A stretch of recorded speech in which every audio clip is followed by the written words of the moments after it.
Welcome back guys. स्वागत है एक बार फिर से आप सभी का आपके अपने चैनल ट्रेजरी ऑफ नॉलेज में। आज हम डिस्कस करेंगे हिमाचल प्रदेश जीके के कुछ एक महत्वपूर्ण प्रश्न। एचपीयू बीएड एंट्रांस एग्जाम में काफ़ी मदद मिलेगी इन प्रश्नों से।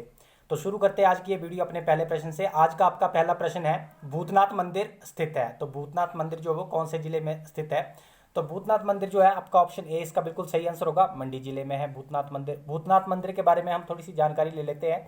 ये जो मंदिर है ये राजा अजवर सेन के द्वारा 1526 ईस्वी में बनाया गया था। कई बार सन भी पूछ लिया जाता है कि भूतनाथ मंदिर जो है वो किसके द्वारा बनाया गया है, ये भी पूछ लिया जाता है। तो राजा अजवर सेन द्वारा। और कब बनाया गया था? 1526 ईस्वी में। ये भी ध्यान रखना है, मोस्ट इंपॉर्टेंट क्वेश्चन है, पेपर में पूछा जाता है। स्टार लगा देता हूँ मैं यहाँ पर। अच्छा, एक प्रश्न और आता है यहीं से कि जो मंडी शहर की स्थापना किसने की थी? तो मंडी शहर की स्थापना पूछी जाए तो वो की थी राजा अजबर सेन ने 1527 ईस्वी में। ये भी ध्यान रखना है। और अगर पेपर में इस प्रकार से प्रश्न आए कि जो ये भूतनाथ मंदिर है जो अजबर सेन ने बनाया था 1526 में, ये मंदिर किसको समर्पित है? तो अर्धनारीश्वर को जो है ये मंदिर समर्पित है। अब अगर मैं बात करूं ऑप्शन बी की, उन्ना की, तो उन्ना के कौन कौन से महत्वपूर्ण मंदिर है? एक तो है आपका चिंतपूर्णी मंदिर। पेपर में प्रश्न बनता है कि चिंतपूर्णी मंदिर जो है वो कौन से जिले में है? तो उन्ना जिले में है, ध्यान रखना है आप लोगों ने।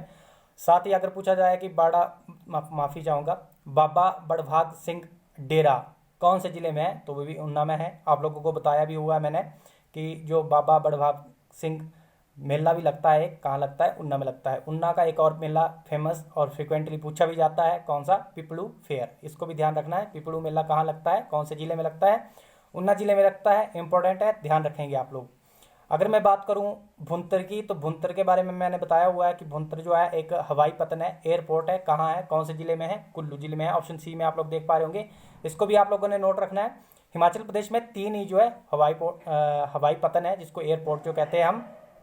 एक है आपका गग्गल में, कांगड़ा जिले में पड़ता है ये, और ये हिमाचल प्रदेश का सबसे बड़ा एयरपोर्ट भी है। एक है आपका जुब्बरहट्टी में, और ये शिमला जिले में पड़ता है। और भुंतर एयरपोर्ट जो है वो कुल्लू जिले में है। तो इसको भी ध्यान में रखना है। अगर मैं बात करूं मनाली की, तो मनाली में कौन सा जो मंदिर है? मनाली में है आपका मनु मंदिर। इसको भी ध्यान में रखना है, वेरी इंपॉर्टेंट। हिडिंबा माता मंदिर जो है इसको भी ध्यान में रखना है। कहाँ? मनाली में है, कुल्लू में ही है। और जो ये मनु मंदिर है, जिनके नाम पर जो है मनाली का नाम पड़ा हुआ है, ये मंदिर शांसर में स्थित है। अगर एग्जैक्ट कई बार ये लोकेशन पूछ ली जाती है पेपर में कि मनु मंदिर कहाँ है, तो मनाली की जगह शांसर भी लिखा होता है पेपर में। तो ध्यान रखना है, एग्जामिनर ये एक्यूरेट नाम भी डाल देता है। मनाली से थोड़ा ही पास में है शांसर। इसको भी ध्यान रखेंगे आप लोग, नोट रखेंगे। और ये मंदिर किसको समर्पित है? मनु को समर्पित है। अगर मैं बात करूं कुल्लू से, एक और फेमस मंदिर पूछा जाता है कि बजौरा मंदिर कहाँ है, तो वो भी कुल्लू जिले में ही है। मोस्ट इंपॉर्टेंट है, और ये भगवान शिव को समर्पित है। कौन सा? बजौरा मंदिर की मैं बात कर रहा हूँ। जितने भी मंदिर मैंने आप लोगों से यहाँ से डिस्कस किए हैं, पेपर में जरूर पूछे जाते हैं, वेरी वेरी इंपॉर्टेंट कहूँगा। मूव करते हैं अपने नेक्स्ट क्वेश्चन की ओर। हिमाचल प्रदेश में एकमात्र सैनिक विद्यालय कहाँ स्थित है? ऑप्शन ए है डगशाई, ऑप्शन बी है डलहौजी, ऑप्शन सी है सुंदरनगर, और ऑप्शन डी है सुजानपुर टीरा। तो इसका जो सही आंसर है वो है सुजानपुर टीरा में क्या है? एकमात्र सैनिक विद्यालय है। और सुजानपुर टीरा जो वो कौन सी डिस्ट्रिक्ट में आता है? कौन सी डिस्ट्रिक्ट में आता है? हमीरपुर डिस्ट्रिक्ट में आता है। तो अगर डिस्ट्रिक्ट पूछ ली जाए कि एकमात्र सैनिक विद्यालय कहाँ पर स्थित है, कौन से जिले में है, तो हमीरपुर जिले में है। और अगर पार्टिकुलर नाम पूछा जाए तो कहाँ है? सुजानपुर टीरा में है। अगर मैं बात करूं ऑप्शन ए की, डगशाई की, तो डगशाई से क्या क्वेश्चन बनता है? यहाँ पर क्या है? डगशाई जेल म्यूजियम है। जेल म्यूजियम इसलिए है क्योंकि पुराने समय में यहाँ पर एक जेल हुआ करती थी, मुगलों के टाइम से ही, अंग्रेजों के टाइम में भी, बहुत सारे टाइम में जो है यहाँ पर एक जेल जो है प्रिजनर्स को, आंदोलनकारियों को पकड़ने के लिए, यहाँ पर रखने के लिए जो है, और उन्हें सजा देने के लिए रखे जाते थे। काफ़ी ऐतिहासिक ये जेल है, इसलिए इसको एक जेल म्यूजियम बनाया गया है। जेल संग्रहालय जिसको कहते हैं, डगशाई जेल म्यूजियम। पेपर में प्रश्न बने कि डगशाई जेल म्यूजियम कहाँ है, तो सोलन जिले में है। ध्यान रखेंगे, इंपॉर्टेंट है, पेपर में पूछा जाता है। मूव करते हैं अपने नेक्स्ट क्वेश्चन की ओर। अगला प्रश्न है हमारा, चंबा शहर की स्थापना की थी, किसने की थी? तो साहिल बर्मन ने। ऑप्शन बी इसका बिल्कुल सही आंसर है। चंबा शहर की स्थापना की गई है किसके द्वारा? साहिल बर्मन के द्वारा। और साहिल बर्मन का जो शासनकाल था वो कब था? 920 ईस्वी में। ये भी ध्यान में रखना है आप लोगों ने, क्योंकि अगर आप लोगों को सन याद होंगे तो आपको जो है कंसेप्ट को बताने में आसानी रहेगी, समझने में, रिलेट करने में। और अगर मैं बात करूं, चंबा शहर का नाम जो है वो किसके नाम के ऊपर रखा गया है? जो साहिल बर्मन था, इसकी जो पुत्री थी चंपावती, उसके नाम के ऊपर जो है, ऑप्शन ए में आप लोग देख पा रहे होंगे, इसके ऊपर जो है, इसके नाम के ऊपर जो है चंबा शहर का नाम रखा गया था। इंपॉर्टेंट क्वेश्चन है। साहिल बर्मन से और भी बहुत सारे प्रश्न बनते हैं, जैसे कि एक प्रश्न इस प्रकार से आता है कि चंबा शहर की राजधानी जो है ब्रह्मपुर से चंबा कब किसने स्थानांतरित की थी, तो वो भी किसने स्थानांतरित की थी, साहिल बर्मन ने की थी। स्थानांतरित का मतलब होता है कि उसको किसने बदला था, राजधानी को ब्रह्मपुर। ब्रह्मपुर किसको करते थे, ब्रह्मपुर किसका पुराना नाम था, आपके माइंड में स्पार्क कर रहा होगा, भ्रमौर का पुराना नाम था। और वहां से जो है राजधानी, चंबा रियासत की राजधानी पहले कहाँ हुआ करती थी, भ्रमौर हुआ करती थी, ब्रह्मपुर हुआ करती थी। वहां से चंबा पर स्थानांतरित की थी, किसने की थी, साहिल बर्मन ने की थी। मैंने बता दिया। प्रश्न किस प्रकार से आता है एग्जाम में, इस प्रकार से आता है कि जो चंबा रियासत की राजधानी ब्रह्मपुर से चंबा कौन लेकर आया, तो ऑप्शन आ जाएंगे आपको कि लक्ष्मण बर्मन, मेरू बर्मन, राजा मारू, साहिल बर्मन। तो किसने की थी, साहिल बर्मन ने ये स्थानांतरित की थी। अच्छा, अगर आप लोग सोच रहे हैं कि सर चंबा रियासत की स्थापना कब हुई, और वेरी वेरी इंपॉर्टेंट मैं इसको कहूंगा, पेपर में पूछा जाता है बीएड एंट्रेंस एग्जाम में, रियासत की बात कर रहा हूँ। देखिए, चंबा रियासत की बात कर रहा हूँ, ना कि चंबा शहर की।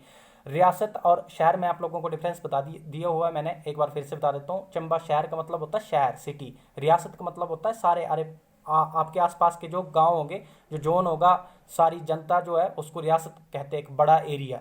तो उम्मीद आप लोग समझ गए होंगे। मैं यहाँ पर लिख देता हूँ, 550 ईस्वी में जो है राजा मारू द्वारा अयोध्या से आए थे, सूर्यवंशी राजा थे, इन्होंने जो है चंबा रियासत की स्थापना की है। किन्होंने, राजा मारू ने। ध्यान रखना है, यहाँ पर लिख देता हूँ मैं। देखिए, दो नाम है, ये दोनों अलग अलग है, एक दोनों को कंफ्यूज आपने बिल्कुल भी नहीं करना है। एक है आपका राजा मारू और एक है मेरू बर्मन, तो इन दोनों में डिफरेंस है। तो आप लोग कई बार इनको रिलेट कर देते हैं कि मारू और मेरू सेम सेम है, तो मेरू बर्मन ऑप्शन में आ जाएगा आपको। कि पेपर एग्जामिनर ऐसे डालेगा कि चंबा रियासत की स्थापना किसने की थी, ऑप्शन ए मारू, राजा मारू ने, ऑप्शन बी मेरू बर्मन ने। तो आप कंफ्यूज हो जाएंगे कि मेरू था कि मारू था, तो मारू था। मेरू बर्मन जो था ये आदित्य बर्मन के बाद में आया है। और आदित्य बर्मन से क्या प्रश्न बनता है, राजा मारू के बाद में आदित्य बर्मन का उल्लेख मिलता है हमें इतिहास में, बुक्स में। और आदित्य बर्मन से क्या प्रश्न बनता है कि चंबा रियासत का किस राजा ने सर्वप्रथम जो है बर्मन उपनाम जो अपने नाम के साथ जोड़ा था, कौन सा, बर्मन। तो आदित्य बर्मन ने जोड़ा था, ध्यान रखना है। और अगर आप लोग अभी ये सोच रहे हो कि सर मेरू बर्मन ने क्या किया था, तो आदित्य बर्मन के बाद में आ जाता है मेरू बर्मन। तो मेरू बर्मन जो है चंबा रियासत का सबसे शक्तिशाली राजा रहा है। इसने जो है कुल्लू के राजा दत्तेश्वर पाल को हराया है। पेपर में प्रश्न बनता है, एग्जामिनर डालता है कि चंबा के किस राजा ने, चंबा रियासत के किस राजा ने कुल्लू रियासत के राजा को हराया था, किस राजा को हराया था। तो ऑप्शन में आ जाएंगे जगत सिंह, दत्तेश्वर पाल। तो दत्तेश्वर पाल जो था उसको जो है चंबा के राजा मेरू बर्मन ने हराया था। और इनसे रिलेटेड, मेरू बर्मन से रिलेटेड बहुत सारे जो है मंदिर भी है और वो पूछे भी जाते हैं, वो भी मैं आप लोगों से डिस्कस कर लेता हूँ। जैसे मणिमेश मंदिर, लक्षणा देवी मंदिर, गणेश मंदिर, शक्ति देवी मंदिर, नरसिंह मंदिर, ये सारे मंदिर जो है किसने बनवाया है, राजा मेरू बर्मन ने बनवाया है। और नोट रखना है, वेरी वेरी इंपॉर्टेंट, जितने भी मंदिर है पेपर में पूछे जाते हैं। अच्छा, साहिल बर्मन से पूछा जाते हैं 2 मंदिर, और वो मोस्ट इंपॉर्टेंट है, जेन्युइनली बताना चाहूँगा। ये दोनों प्रश्न, दोनों मंदिर जो है साहिल बर्मन द्वारा बनाए गए और पेपर में फ्रिक्वेंटली पूछे भी जाते हैं। एक है आपका लक्ष्मी नारायण मंदिर, किसने बनवाया है, साहिल बर्मन ने बनवाया है। एक वेरी वेरी इंपॉर्टेंट चंद्रशेखर मंदिर, ये पूछा जा सकता है, चंद्रशेखर मंदिर किसने बनवाया है, साहिल बर्मन ने ही बनाया है। और ये चंबा में ही है, चंबा से करीब 20 किलोमीटर दूर साहू जगह है, कई बार जगह भी पूछ ली जाती है, तो वहाँ पर ये चंद्रशेखर मंदिर है और शिव जी का मंदिर है ये, इसको भी आप लोगों ने नोट रखना है, इंपॉर्टेंट मंदिर है, दोनों ही मैंने बता दिए हैं। मूव करते हैं अपने नेक्स्ट क्वेश्चन की ओर। उम्मीद है यहाँ पर आप लोगों को काफ़ी कुछ जानकारी मिल गई होगी। गिरी किसकी सहायक नदी है, तो गिरी जो है ऑप्शन सी यमुना की सहायक नदी है। और इंपॉर्टेंट ट्रिब्यूटरी है ये यमुना की, पेपर में बार बार पूछी भी जाती है। इसमें से क्या प्रश्न बनता है, एग्जामिनर क्या क्वेश्चन डालता है कि जो गिरी नदी है वो कौन से जिले से निकलती है, निकलने की बात की जा रही है, ओरिजिन कौन से डिस्ट्रिक्ट से है, तो शिमला जिले से निकलती है। और ये कहाँ से निकलती है, आपकी कुप्पर चोटी से निकलती है, जुब्बल के पास में है ये। और गिरी नदी और जलाल नदी आपस में मिलकर उसके बाद जो है यमुना नदी में मिल जाती है। गिरी नदी में अश्वनी खड्ड भी मिलती है, आप लोगों को नाम ध्यान रखना है क्योंकि पूछा जाता है कि अश्वनी खड्ड किसकी सहायक खड्ड है। पार्टिकुलर देखी जाए तो ये गिरी नदी में मिलती है, लेकिन गिरी नदी एट द एंड कहाँ मिल जाती है, यमुना नदी में मिल जाती है, तो यमुना नदी की सहायक नदियाँ हैं। अच्छा, यमुना नदी की कुछ एक सहायक नदियों के बारे में डिस्कस कर लेते हैं, क्योंकि काफ़ी बार मैं डिस्कस करता भी रहता हूँ। जैसे कि आपकी होगी आंध्रा नदी होगी, पब्बर नदी होगी, और पटसरी नदी होगी, मारकंडा नदी होगी, जलाल नदी होगी। तो ये सारी नदियाँ किसकी सहायक नदियाँ हैं, यमुना की सहायक नदियां हैं। अगर हम बात करें रावी की, तो रावी से भी मोस्ट इंपॉर्टेंट क्वेश्चन बनते हैं। रावी की जो सहायक नदियां हैं और पेपर में पूछी जाती है। रावी की एक आपने ध्यान रखनी है, टुंडा खड्ड। कौन सी? टुंडा खड्ड। और जो टुंडा खड्ड है ये एक वाइल्ड लाइफ सेंचुरी भी है टुंडा नाम से, तो इसको भी आप लोगों ने ध्यान में रखना है। यहाँ पर लिख देता हूँ मैं, टुंडा खड्ड जो है वो किसकी सहायक खड्ड है? रावी नदी की सहायक खड्ड है। और टुंडा वाइल्ड लाइफ सेंचुरी भी है, इसको भी आप लोगों ने ध्यान रखना है। एक है आपकी स्यूल नदी, एक है आपकी ब्यारा नदी। ये दोनों नदी आपस में मिल जाती है और फिर बनती है बैरा स्यूल नदी। क्या कहा जाता है फिर उसको? एक नाला आता है बैरा नाम से, एक आता है स्यूल नाला, और दोनों मिल जाते हैं फिर ब्यारा स्यूल नदी बन जाती है, जो कि मिल जाती है लास्ट में रावी नदी में। तो ब्यारा स्यूल पूछी जाए या ब्यारा पूछी जाए या स्यूल पूछी जाए, ये सब किसकी सहायक नदियां हैं? रावी की सहायक नदी है। आप लोगों ने ये भी ध्यान रखना है। और एक और पूछी जाती है मोस्ट इंपॉर्टेंट कि साल नदी किसकी सहायक नदी है? तो वो भी रावी की ही सहायक नदी है। एक और पूछी जाती है कि बुद्धिल नदी किसकी सहायक, बुद्धिल जलधारा किसकी सहायक जलधारा है, नदी है? तो वो भी रावी की है। एक और याद रखनी है आपने, ओबड़ी खड्ड, ये मोस्ट इंपॉर्टेंट है, इसको भी ध्यान में रखेंगे। स्टार लगा देता हूँ, पेपर में पूछी जाती है। अगर पूछा जाए ओबड़ी खड्ड किसकी सहायक खड्ड है, तो वो भी रावी नदी की ही सहायक खड्ड है। अगर मैं बात करूं सतलुज की, तो सतलुज का भी बड़ी बार डिस्कस करता रहता हूं। सतलुज का एक तो आ जाती है आपकी बसपा नदी, सतलुज की सहायक नदी। एक आ जाती है आपकी स्पीति नदी। और स्पीति नदी से क्वेश्चन क्या बनता है कि स्पीति नदी जो है वो सतलुज में कहाँ मिलती है? तो नामगिया में मिलती है और नामगिया किन्नौर में मिलती है, तो इसको भी ध्यान में रखना है। एक और पूछी जाती है सतलुज की ही न्यूगुल नदी, और न्यूगुल नदी जो है वो रामपुर के पास में जो है वो, माफी चाहूंगा न्यूगुल नहीं नोगली, माफी चाहूंगा नोगली, नोगली खड्ड जो है वो किसकी सहायक खड्ड है? सतलुज की सहायक खड्ड है। अगर मैं बात करूं न्यूगुल की, जो न्यूगुल बोल रहा था मैं अभी, न्यूगुल जो है वो किसकी सहायक खड्ड है? वो है आपकी ब्यास की सहायक खड्ड। न्यूगुल जो है ब्यास की है, यहाँ पर वी लिख दिया है, और नोगली जो है वो सतलुज की है। तो नोगली खड्ड जो है ये रामपुर के पास में जो है सतलुज के साथ में मिल जाती है। और न्यूगुल खड्ड की मैं अगर बात करूँ, ये जो लिखी है यहाँ पर, ये ब्यास की सहायक नदी है, कंफ्यूज नहीं करेंगे, मैंने क्लियर कर दिया है। हालांकि मैंने थोड़ा सा आपको पहले गलत बता रहा था, करेक्ट कर दिया है। कंफ्यूजन नहीं रखना है, अच्छे से पढ़ना है। ब्यास नदी की सहायक नदियों के बारे में भी डिस्कस कर लेते हैं ऑप्शन डी में, जैसे कि बेकर खड्ड, सोन खड्ड, उल खड्ड और चक्की खड्ड। ये सारी खड्डें जो है ब्यास की सहायक खड्ड है और पेपर में पूछी जाती है। वेरी वेरी इंपॉर्टेंट कहूँगा। उम्मीद है यहाँ पर आप लोगों को काफ़ी कुछ जानकारी मिल गई होगी। मूव करते हैं अपने नेक्स्ट क्वेश्चन की ओर।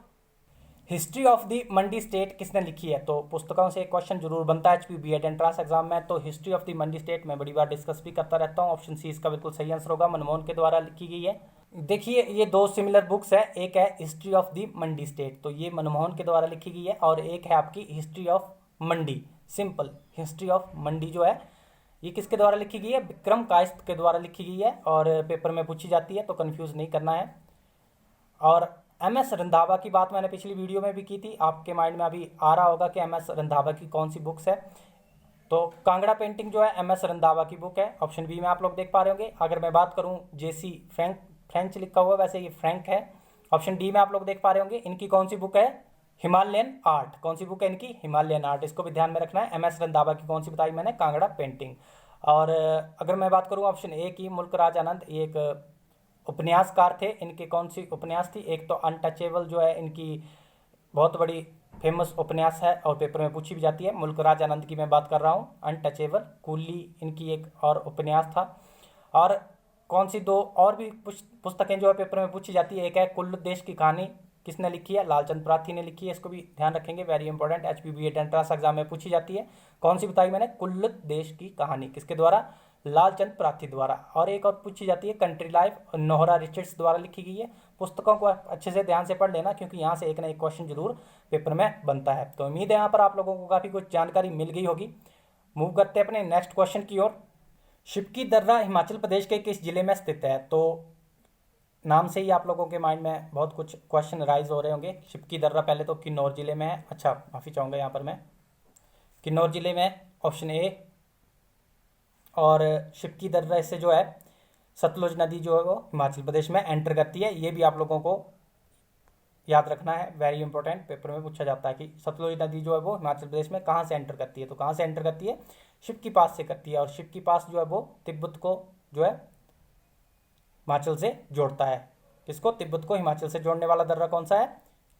शिप की दर्रा है, इसको भी ध्यान में रखना है, पेपर में पूछा जाता है।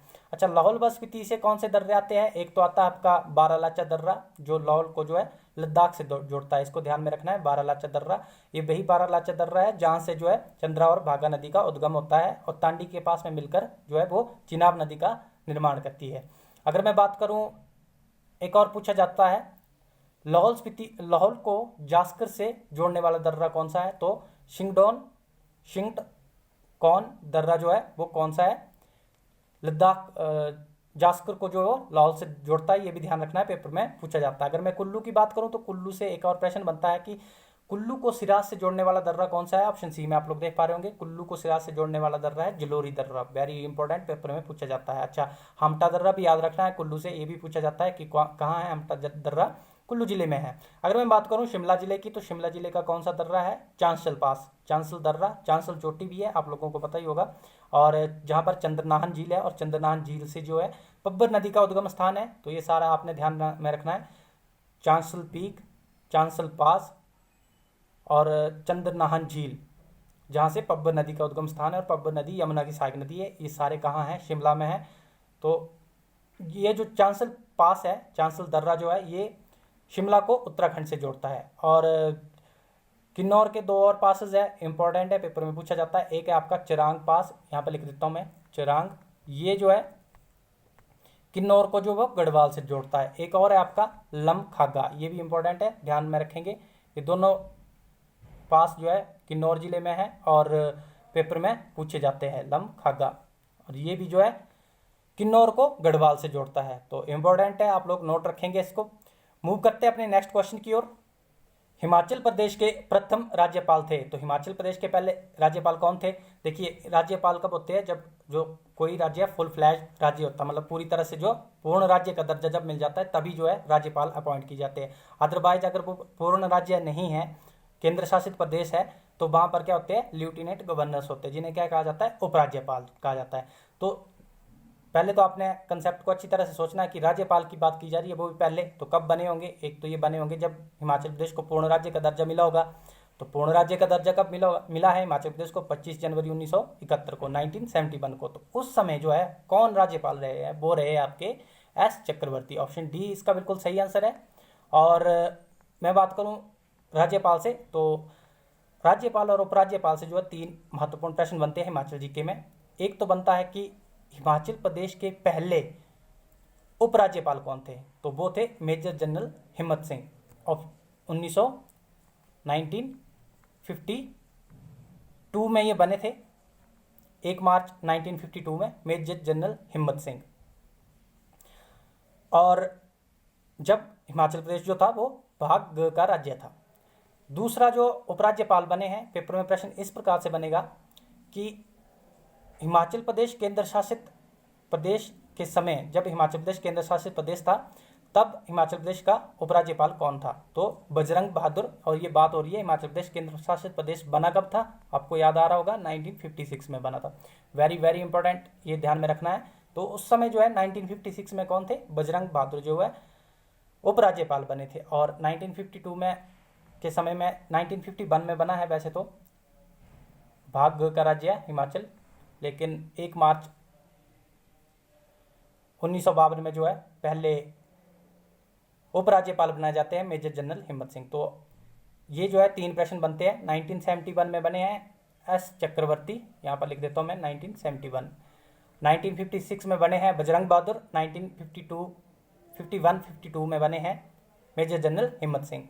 अगर मैं बात करूं डॉक्टर वाई एस परमार की, तो ऑप्शन ए में आप लोग देख पा रहे होंगे, ये हिमाचल प्रदेश के पहले मुख्यमंत्री रहे हैं। हिमाचल निर्माता के रूप में भी इन्हें जाना जाता है, पेपर में प्रश्न बनता है। साथ ही पेपर में प्रश्न इस प्रकार से आए कि पूर्ण राज्य की प्राप्ति के बाद हिमाचल प्रदेश का पहला मुख्यमंत्री कौन था? तब भी डॉक्टर वाई एस परमार ही थे। और हिमाचल प्रदेश के वैसे भी पहले मुख्यमंत्री कौन से? 24 मार्च 1952 में, 24 मार्च 1952 में जो है डॉक्टर वाई एस परमार जो वो हिमाचल प्रदेश के मुख्यमंत्री बने थे। और 1971 में भी जब हिमाचल प्रदेश को पूर्ण राज्य का दर्जा मिला था, तब भी डॉक्टर वाई एस परमार ही हिमाचल प्रदेश के मुख्यमंत्री थे। काफ़ी लंबे समय तक हिमाचल प्रदेश के मुख्यमंत्री रहे हैं डॉक्टर वाई एस परमार। अगर मैं बात करूं के एल मेहता की, तो के एल मेहता जो रहे हैं वो हिमाचल प्रदेश के पहले चीफ सेक्रेटरी रहे हैं। ऑप्शन बी में आप लोग देख पा रहे होंगे। तो उम्मीद है यहाँ पर आप लोगों को काफ़ी कुछ जानकारी मिल गई होगी। मूव करते हैं अपने नेक्स्ट क्वेश्चन की ओर। हिमाचल प्रदेश में भुंडा समारोह कहाँ आयोजित होता है? तो देखिए ये जो है निर्मंड में होता है आयोजित, ऑप्शन ए इसका सही आंसर है। और भुंडा जो उत्सव है ये 12 साल बाद आता है, इसको भी ध्यान में रखना है। पेपर में पूछा जाता है कि 12 वर्ष बाद मनाया जाने वाला जो उत्सव है वो कौन सा है इनमें से, तो 4 ऑप्शन दिए होंगे तो कौन सा है?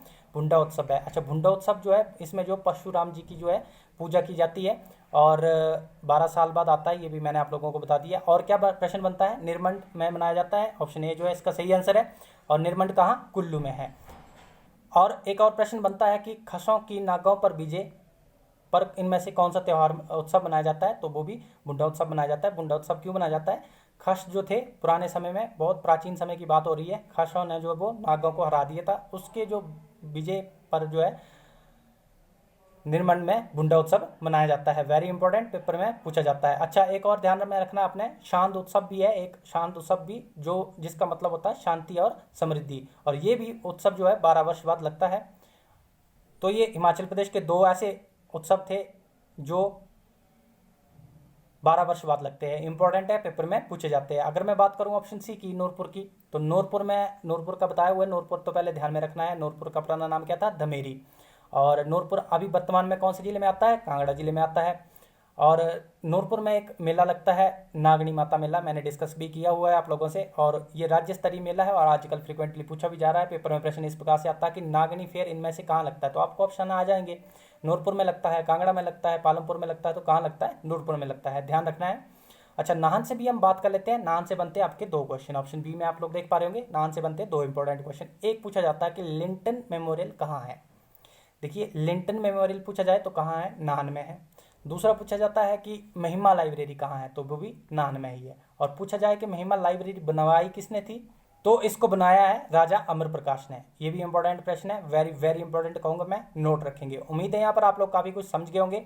मूव करते हैं अपने नेक्स्ट क्वेश्चन की ओर। चंद्रताल झील हिमाचल प्रदेश के किस जिले में स्थित है? देखिए, आप सोच रहे होंगे कि सर ने काफ़ी आसान आसान क्वेश्चन डाले हैं, लेकिन इसके सराउंड में जितने भी मैं 360 डिग्री जो भी ऑप्शन आप लोगों से डिस्कस कर रहा हूँ, पेपर में प्रश्न यहीं से बनता है। देखिए, चंद्रताल झील जो है वो लाहौल स्पीति में है, नो डाउट आप बिल्कुल सही सोच रहे हैं। और चंद्रताल झील के बारे में हम और भी बात कर लेते हैं क्योंकि यहाँ से प्रश्न बनते हैं। देखिए, इतना आसान प्रश्न तो आएगा नहीं क्योंकि सभी को पता है चंद्रताल झील और सूरजताल झील कहाँ है। ये आपकी लाहौल स्पीति में, और चंद्रताल से निकलती है आपकी चंद्रा नदी और सूरजताल झील से निकलती है आपकी भागा नदी, दोनों मिलकर तांडी में मिलती है और क्या बनती है? चिनाब नदी बनती है। ये मैंने इतना बता दिया हुआ है। अच्छा, 3 जिले और है सिमिलर नेम की, चंद्रताल बता दिया लाहौल स्पीति में है, चंद्रनाहन मैंने डिस्कस की अभी पीछे शिमला जिले में है, और एक चंद्रकूप झील है, कहाँ है? चंबा जिले में है। ठीक है, तो यहाँ से प्रश्न बनते हैं। चंद्रकूप पूछी जाए तो चंबा जिले में, चंद्रनाहन पूछी जाए तो नाहन, चंद्रनाहन शिमला जिले में, चंद्रताल कहाँ? लाहौल स्पीति में। तो यहाँ से एक और प्रश्न बनता है मोस्ट इंपॉर्टेंट, अब जो डिस्कस करने जा रहा हूँ मैं इसको नोट रखिएगा, कि हिमाचल प्रदेश में कितनी रामसर वेटलैंड साइट्स है? कौन सी? हिमाचल प्रदेश में कितनी वेटलैंड साइट्स है? देखिए, रामसर वेटलैंड साइट्स जो है हिमाचल प्रदेश में 3 है। अब आप पूछेंगे कि कौन कौन सी है, पेपर में प्रश्न आएगा, इस प्रकार से एग्जामिनर डाला जाता है एग्जामिनर के द्वारा कि हिमाचल प्रदेश में कितनी रामसर साइट्स है। तो देखिए, रामसर साइट्स जो है मैंने इसके बारे में डिस्कस किया हुआ है कि रामसर वेटलैंड साइट्स जो होती है वो क्या होती है। एक बार फिर से बता देता हूँ, रामसर वेटलैंड साइट्स होती है जहाँ पर दलदली क्षेत्र होता है या जहाँ पर आपकी लेक होती है और उसके आसपास में कीचड़ भरा क्षेत्र होता है। वो पर्यावरण के लिए बहुत अच्छा होता है। क्यों होता है? क्योंकि वो जो है कार्बन एमिशन, जो कार्बन होता है ना उसको सोख लेता है अपने अंदर में, तो जिसकी वजह से जो हमारा पर्यावरण स्वच्छ होता है। तो इसलिए अर्थ पर जो है वेटलैंड साइट्स का होना बहुत बहुत ज़्यादा जरूरी है, क्योंकि वो कार्बन एमिशन को कम करने में बहुत नेचुरली मदद करती है, इसलिए इनको प्रिजर्व करके रखा जाता है, संरक्षित करके रखा जाता है। तो उम्मीद है आप लोग समझ गए होंगे वेटलैंड का मेन कंसेप्ट क्या है। और ये ट्रीटी हुई थी रामसर में, और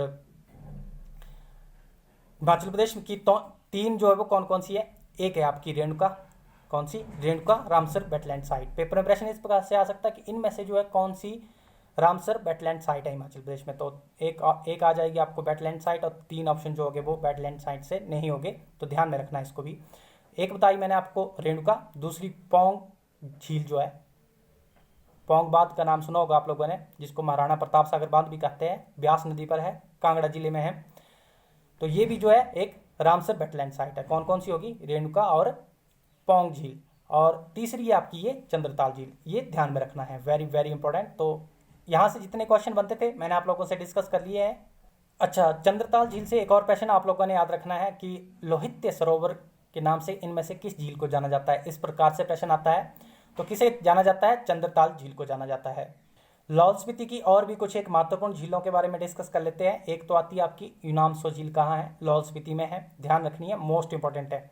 पेपर में पूछा जाए कि नीलकंठ झील कहाँ है? लाहौल स्पीति में है, वेरी इंपॉर्टेंट। पेपर में पूछा जाए धनकड़ झील कहाँ है? लाहौल स्पीति में है, मोस्ट इंपॉर्टेंट। पेपर में पूछा जाए दीपकताल झील कहाँ है? लाहौल स्पीति में है, मोस्ट इंपॉर्टेंट। और शिमला की भी कुछ एक महत्वपूर्ण झीलें जो होती है उनके बारे में बात कर लेते हैं, क्योंकि पेपर में पूछी जाती है। तानू जुब्बल, गढ़ कुफर, कराली झील जो वो कहाँ है? ये तीनों झीलें कहाँ हैं? कौन कौन सी बताई मैंने? तानू जुब्बल झील पूछी जाए शिमला, गढ़ कुफर झील पूछी जाए शिमला, कराली झील वेरी वेरी इंपॉर्टेंट पूछी जाए कहाँ है? शिमला में है। और चंद्रनाथ तो मैंने बता ही दी है। कुल्लू की बात करें तो कुल्लू की आपकी सरयोलसर झील, भृगु झील और मनतलाई झील कहाँ है? कुल्लू जिले में है, ऑप्शन सी में आप लोग देख पा रहे होंगे। कांगड़ा की बात करें तो डल झील पूछी जाती है कांगड़ा की, और करेरी झील पूछी जाती है। काफ़ी कुछ डिस्कस कर लिया है और उम्मीद है आप लोगों को समझ भी आ गया होगा। मूव करते हैं अपने नेक्स्ट क्वेश्चन की ओर। हिमाचल प्रदेश में प्रसिद्ध लवी मेला कहाँ आयोजित होता है? तो देखिए ये रामपुर में लगता है, शिमला में लगता है, ध्यान में रखना है। कई बार जिला भी पूछ लिया जाता है। और ये भी ध्यान रखना है कि ये एक इंटरनेशनल फेयर है। इंटरनेशनल फेयर कौन से होते हैं? जो अंतर्राष्ट्रीय स्तर के होते हैं। जैसे मिंजर मेला हो गया, अंतर्राष्ट्रीय स्तर का है। कुल्लू का दशहरा हो गया, अंतर्राष्ट्रीय स्तर का है। मंडी की शिवरात्रि होगी, अंतर्राष्ट्रीय स्तर की है। लवी मेला हो गया, अंतर्राष्ट्रीय स्तर का है। तो इस प्रकार से ध्यान में रखना है, पेपर में पूछ भी लिया जाता है।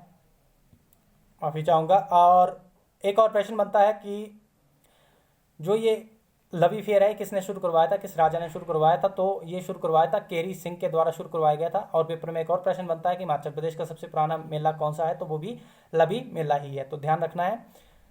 मूव करते हैं अपने नेक्स्ट क्वेश्चन की ओर। लाहौल घाटी में सबसे ठंडा स्थान है। तो लाहौल घाटी का जो सबसे ठंडा स्थान है वो है ऑप्शन ए कोकसर, जो है ये ऐसा प्लेस है जो लाहौल घाटी में सबसे ठंडा है। और टांडी की अगर मैं बात करूं तो टांडी में से क्या क्वेश्चन बनता है कि चंद्रा और भागा मिलती है, मैंने डिस्कस भी कर दिया आप लोगों से। और चिनाब नदी बनती है, चंद्रा और भागा कहाँ मिलती है? टांडी में मिलती है।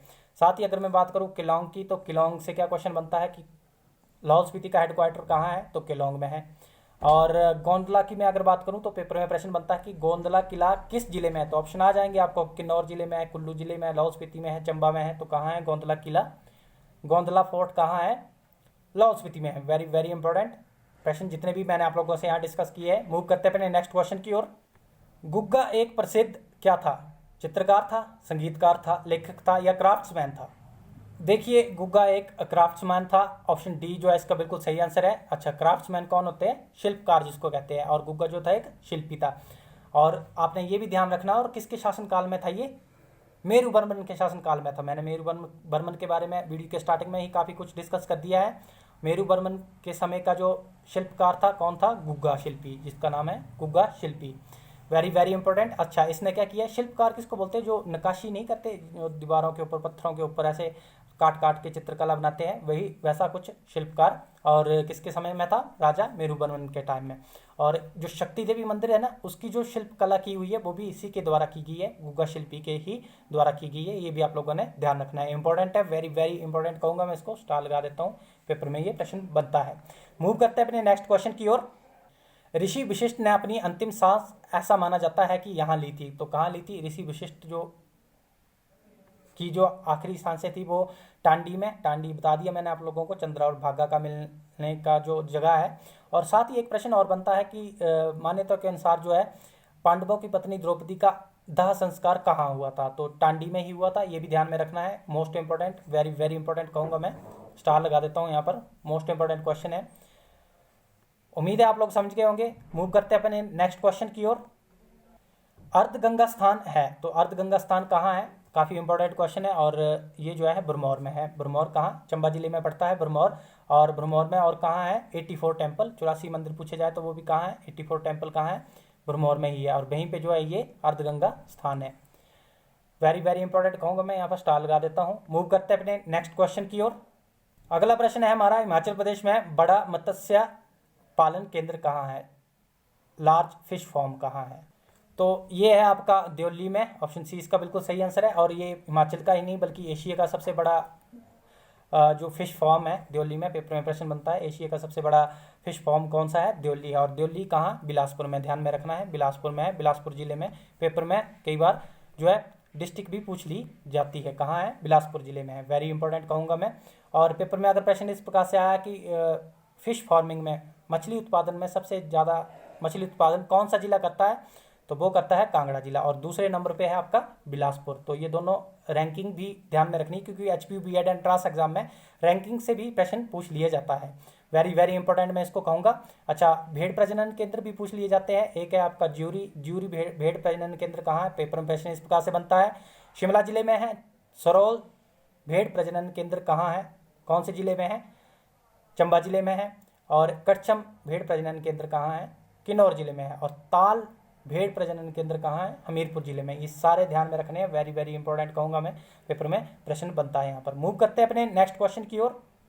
अगला प्रश्न है हमारा, हिमाचल प्रदेश में पर्वतारोहण संस्थान कहाँ स्थित है? तो देखिए, जो mountaineering institute of Himachal Pradesh है, ये है आपका मनाली में। कहाँ है? मनाली में। और इसका पूरा नाम भी आ जाता है कई बार पेपर में, अटल बिहारी वाजपेयी माउंटेनियरिंग इंस्टीट्यूट कहाँ है? मनाली में है। वेरी वेरी इंपॉर्टेंट मैं इसको कहूँगा। और अगर इसका एस्टेब्लिश ईयर पूछा जाए कि कब बना था, तो 1961 में। कब? 1961 में जो है एस्टेब्लिश हुआ है। वेरी वेरी इंपॉर्टेंट मैं इसको कहूँगा। स्टार लगा देता हूँ यहाँ पर। और नालदेहरा के बारे में मैंने पिछली वीडियो में बात की थी कि गोल्फ कोर्स है। तो ये आज का हमारा आखिरी प्रश्न था। उम्मीद है आप लोग काफ़ी कुछ समझ गए होंगे। अगर आप लोगों को वीडियो अच्छी लगी है तो वीडियो को लाइक और शेयर जरूर कर दीजिएगा। साथ ही अगर चैनल को सब्सक्राइब नहीं किया तो चैनल को भी सब्सक्राइब कर दीजिएगा। Thank you so much.